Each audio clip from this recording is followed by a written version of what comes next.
Waju ani tanse kwekwewache sego. Elaine Dijnakas, I'm known as Elaine. Mingandotum, Wolf Clan, Pelican Narrows, and Donjaba. I come from a very small community of Pelican Narrows from through my grandmother's side and Amisk Lake through my mother's side, and through my father's side is from Buffalo Narrows. And all of that is in the northern Saskatchewan region, and we're Swampy Cree there. And I was raised within many homes and many territories. So I was raised at the beginning in northern Saskatchewan in the Amisk Lake region. And then when you're talking about Indigenous childhood, there's different places of effects, what they say, the colonial effects. So I'm not a residential school survivor. I'm a 60s scoop survivor. And that means that I was raised at the beginning of my toddler life when I was apprehended, when I was about 2.5, and I was in care for a few homes until I was adopted into a non-Indigenous family. And when we talk about different teachings in childhood or different things of what we were supposed to learn, I always talk about those different places of what happened to the children, because that's what a lot of times our elders or our old people or even our own family will ask, where did you go? What happened? What was your experience? Did they speak? And, my biological mother, who's passed now, she asked me, like, did they take you to see other Indians or did they take you to see other community? Because she was asking about what was my community care like. And in my early days, I wasn't always told I was Swampy Cree, which is kind of like in the bush. I was taught I was Plains Cree. So I learned a lot of different Tipi teachings. And it was those different teachings that I learned through the Friendship Center movement in the 70s. And there's like a variety of different places I've gone, from Saskatchewan Cultural Center to Waniskewin to even that what they call Grandfather Google, and even that place of learning from other TP builders. There's different, each pole represents different teachings. And the teachings are, the TP teachings are, each stands in a separate place on the earth and shows the different roles and responsibilities and maybe food that is nourished by that pole, or the different language that pole represents, or that different place of equality, because there's all this different balance, that balance towards leaning in. And sometimes when we're leaning in, it supports others to see or witness or role model and be encouraged to speak up or to follow a good life path, that Mino Pamadsoin. And and it helps each other rise and stand, like we're all standing together in a good way. No one's leaning too much or leaning too forward or leaning too back, as witnessed sometimes a big wind or different things come in our communities or within our times of life, and sometimes we fall. So it's that navigating, how do we all stand together? And some takes what they call that word obedience, or willingness to accept guidance, or willingness to watch and be role models, willingness to seek that, what they say, that wisdom, even about ourselves, those traditional stories or teachings, or who that parenting is guided by. And sometimes we recognize those places of that's the right thing to do, and that's maybe not for me, and some might say that's the wrong way to do it. Ultimately, it's that place of what does your obedience look like, and that means that it's your role of your consistency. And then there's the respect, the respect we give to each other and to our earth and to our sky life, to our tree life, to our plant life. And in the spring, we see the amazement of those buds or those different shoots that are coming up in that medicine that is offered through the medicine waters. And that humbleness that comes with that of knowing that there's different places that are beyond us, and we're in that place of awe or respect. And it's those even giving basic rights to each other, you know. There's different places of humility related to that, eh? Humility means like we're not above or below. We're we're watching with kind eyes and kind hearts to bring what they say a good mind together, the larger good minds. And in the good mind, we're thinking, how am I affecting people? How am I being affected? And how are we linked together in this effect or affect? And, the effect of a good heart or good community or community care, and that leaning in, you know. And sometimes it's giving the respect just to listen, to use these gifts of hearing, speaking, watching, that emotion of how it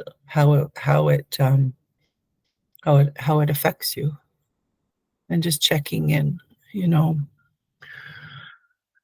And then there's so many different teachings of that humility of our life, you know, and those different teachings of even what they call what is indigenous joy, or happiness, or and those are those different places related to you know somebody, if you've been fortunate to been raised by those that saw your first smile, or raised within community care, and will remind you, I remember your first walk, you know. And those are those ongoing conversation of the joy. This is a joyful life. The day that we were presented to the earth, we came in singing. It was a joyful life. We continue that reminder, and sometimes that brings kind self-regulation, even in humming our songs of our own vibration. Now we hear in the spring, all those different frogs and all these new birds, and I imagine all the flowers are just starting to hum underneath the ground, and they're starting to come through and rise. And I'm really grateful about happiness and joy. We deserve joy, we deserve happiness, we deserve this place of feeling that, you know and the teachings of the obedience, respect, and humility are the first three, and then the others start coming in and leaning. It's not like pick up poles and just lean them in. There's a balance to it. And in there is that teaching of love, happiness, that life is good, and then that love, that unconditional love, or teaching about love in kind, safe, consensual ways that bring a place of ah, breath of life, even loving ourselves in this breathing, recognizing our feelings, recognizing, moments of time, recognizing the joys, recognizing even what your body is able to do, and giving thanks to that love of even when we were toddlers and we might fall, we love ourselves to pick ourselves back up. We don't know what's called love, but it is love of new skill building, love of seeing new things if we're fortunate to see, love of hearing new things if we're fortunate even to hear, and bring that place of voice if we're fortunate enough to have a good, those places. And sometimes we recognize that empathy for those that might have difficulty, and that's even love in itself. And then when we're going into what they say, the belief, or sometimes it's faith, this walk of life is a good faith of knowing that that it's learning to believe and trust, and some of that goes into, what they call child development. We're to trust this earth, we're to trust this walk, we're to trust, this space of this is the right thing for me, and really trust it. And sometimes we take a leap of faith, a leap of trust in ourselves, leap of bravery, leap of humility, leap even in love. And even that place of understanding, in our faith, the continued growth of our kinship, the kin, the kinship of identity. Like, who am I interrelated with our clan system, our family system, our ceremony systems, right? Because there's a lot of different places of kinship, and sometimes others might look at it going, you know, how are you related? And, sometimes at the end of prayers, people will say, and we're all related. We're all relative to each other. And being a good relative, a good ancestor, a good descendant, understanding that prayers were offered many generations before, where people offered such a good prayer to say, you know, the ahead, you know. We pray for the ones that were here before, but we pray for the ahead. And when I was younger, they would say, pray for 4 generations ahead. And then I take it a little further as the adult I am today and say, what would happen if we prayed for 7 or 14 or 28? We've always been here. We've always been here. So it's that place of how far we pray to our kin, and pray to our, place of cleaning it up, cleaning up what they call hygiene. And hygiene, sometimes people like, did you brush your teeth, or did you wash your hair? And but there's other places we tidy up: spiritual tidy up, emotional, physical, uh, those places of mentally cleaning up too. You know, we can't take away some parts of our past, but it's also places of, how do we hold it in such a way that still, has those shoulders back and our heads held high, and sometimes that's that place of looking and cleaning up, that practice of not always redoing. We can bring in some new spaces there of learning our cleanliness of our thoughts, our way of life, you know, and even thinking, it's hard. It's hard out there. And giving, saying a prayer, offering what we can. It's offering what you can. We can't offer everything, because that would be depleting if we offered everything, because we have to bring that cleanliness back to ourselves, of even how we think of ourselves. I'm doing really good. I'm proud of you. I'm amazed. I can't believe I did that. Like, how about that? You know? So it's bringing even, kind self-talk. And in there is that thankfulness. There's thankfulness of what we learn. There's thankfulness of what's been brought to us. There's thankfulness of what even the Creator created, you know? And, there's these different alignments, alignments of time, alignments of generations, alignments of voice and prayer. There's different alignments that come with thankfulness, and giving thanks of understanding that, in some creation stories, there's thankfulness that the medicines came through. There's thankfulness that we can see all the star beings and star nation. There's thankfulness that we can see the day. Thankfulness we can see each other. And sometimes, we're learning how electricity, or those different places of merging together, can come in different ways.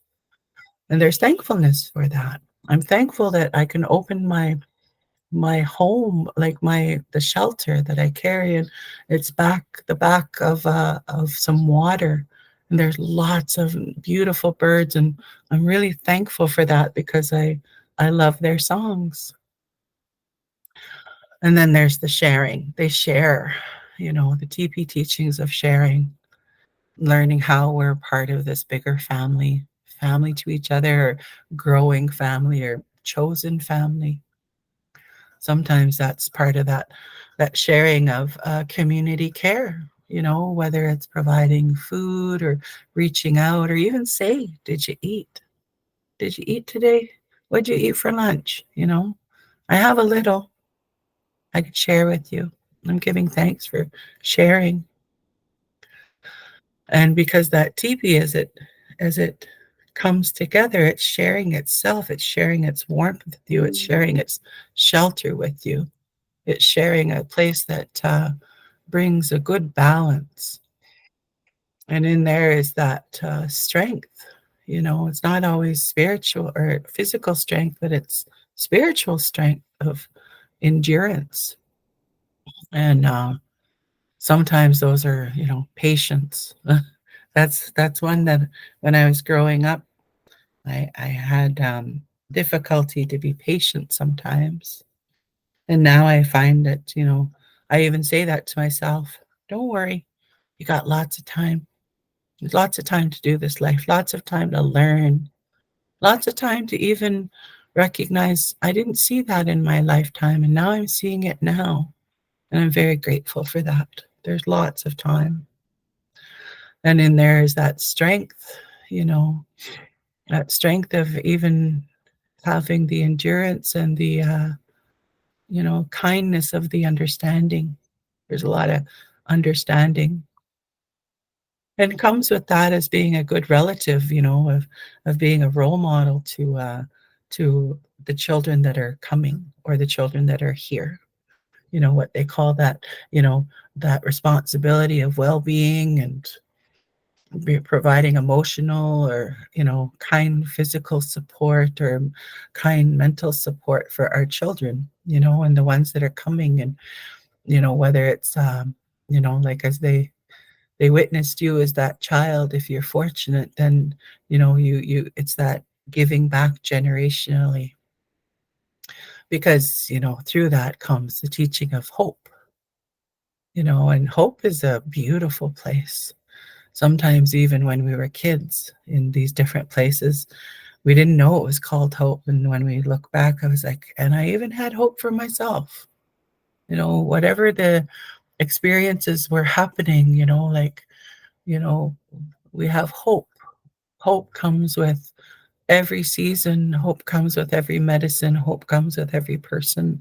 Even our fur family, our two-legged, our four-legged, even hope for the tree life, hope for the water life, hope for those different places of, you didn't know you had hope for that, but there's hope for each other, hope for humanity, and comes with that place of protection, that responsibility of balancing of the well-being with that hope, because there's, well-being for our body, well-being for our mind, our emotions, and even our spirit. There's a lot of beautiful protection that can be offered through our ceremonies, our even what that kindness that comes with that protection, even if it's feeling vulnerable. And I always remind people, it's nice to have others gently, even take care of our hair, or there's these different ceremonies that, support washing feet, and those different rites of passage, and in that protection for that place. And then there's teaching of what they say, those control flaps on the teepee, because they teach that connection to the relationship and how we depend on each other. And those pins that come in, around to keep it intact. And when they're all pinned down and the skirt's on, it provides that warmth and protection and place of, you know, making sure it doesn't all fly away. It keeps it all together. And there's lots to learn. I mean, those are small things, and I remember hearing them, and sometimes it was like I had to continue to go through this lifetime of learning. And just like when in lodging, in these different lodging, each pole carries different responsibilities. But at the end, it's for, that place of keeping intact, within the lodge, within the teepee, within the longhouse, within the wigwam, within so many places. It's to keep us all intact and safe and loved and nourished and taken care of, and sometimes that offering of what you can take care of and the larger community care of wellness and responsibility. So I thank you very much for listening to the little that I know. I know that I'll learn more as I'm going along, and there's lots of time. There's lots of time to learn this life, to offer what you can, grow further, and grow joy. There's lots of love for joy. So I thank you so much for listening and taking that small time. So miigwech, and take care of yourself. Hi hi.